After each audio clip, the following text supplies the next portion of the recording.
Hi everyone, it's John from the Tropical Scholar with our 9th and last lesson for this course.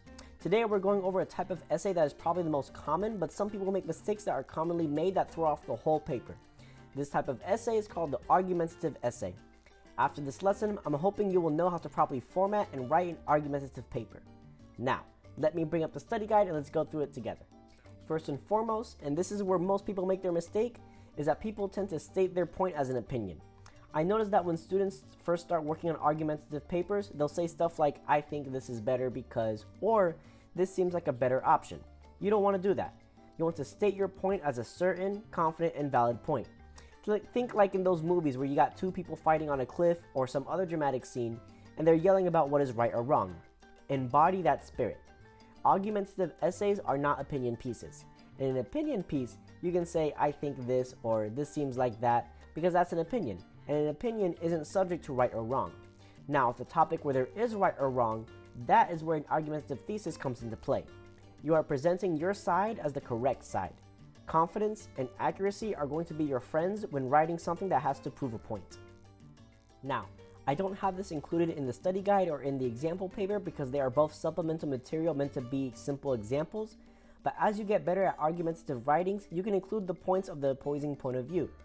Talk about what critics are saying about your side and then redirect it into another arguing point to prove that your topic is the correct way to do things. Another way that the argumentative paper is commonly used is when you are describing a cause and effect. This happened because of that. The same concept of confidence and accuracy apply here. I'm not going, well, I think the floor is dirty because you spilled your food. You need to say it with confidence. The floor is dirty because you are a clumsy nugget and you spilled your food. That last point in the study guide kind of follows one of my favorite quotes, and it is, the mark of a wise person is that they can play with an idea without actually adopting it. Pretty much, you don't need to agree with what you're arguing for. It does help because the topic becomes more interesting or you are more passionate, but the trick that some people use, and I have done this before, especially with topics that I don't really care for either way, is that I would just pick whichever one is easier to find info on. Chances are you're doing this paper or any assignment, whether it is for school or work, you're going to want to find lots of info to back up what you're saying to be more credible. You don't have to agree with what you're saying, you just have to say a lot. Have some fun being the devil's advocate. Well everyone, that is it for this lesson. In this lesson, I hope you're able to know how to take an argumentative approach rather than just stating an opinion when you need to. And hopefully, you decide to play the devil's advocate at times, but that's just me instigating at that point.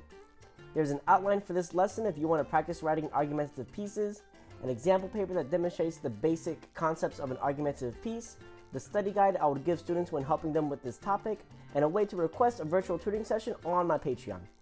If you enjoy the laid-back approach or if you would like another way of presenting information, leave a comment below.